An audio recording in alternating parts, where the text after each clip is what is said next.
English తక్కువ వస్తున్నాయి sir. ఈ ఇంగ్లీష్‌లో మార్కులు ఎలా నాకు పెద్ద ఎక్కువ మార్కులు కూడా అక్కర్లేదండి. 2 మార్కులొస్తే అయిపోతది సార్ నాకు. ఇప్పుడు అర్థమెటిక్‌లో 30 వచ్చినాయి 35కి. హ్మ్. ఇంకో 2 మార్కులు పెంచుకోవటం తేలికమ్మా ఇక్కడ. రీజనింగ్‌లో 30 వచ్చినాయి. కావాల్సిన 2 ఇక్కడ పెంచుకోవటం తేలికమ్మా. హుహు. ఇక్కడ 10 వచ్చినాయి సార్. ఇంకా 20 మార్కులున్నాయండి. అక్కడ 2 మార్కులు తెచ్చుకోవటం తేలికని పిల్లలు అనుకుంటారు. హ్మ్. బట్ నేను ఇందాక ఒకటి చెప్పాను. ఆళ్ళు వీక్‌నెస్ ఎంక చూస్తున్నారు. నేను చెప్తుంది స్ట్రెంగ్త్ లెంక చూడమంటున్నా. 30 మార్కులకి 1 మార్కు పెరగటము అనేది చాలా దీంట్లో ఎన్ని కావాలనుకున్నాం? 2 మార్కులు కావాలనుకున్నాం. దీంట్లో 1 మార్కు, దీంట్లో 1 మార్కు. హ్మ్.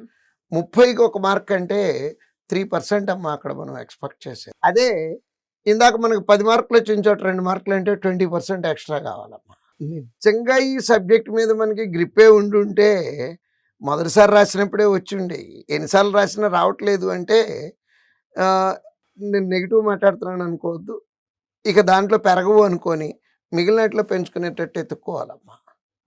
అంతేగాని ఇక్కడే చచ్చినా బతికినా నాకు ఇంగ్లీష్‌లోనే పెరగాలంటే అవ్వదు. ఈ 2 స్ట్రెంగ్త్‌లు మీయి.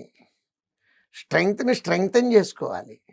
ఇది ఓవరాల్ స్కోర్ తక్కువ వచ్చేవాళ్ళమ్మా.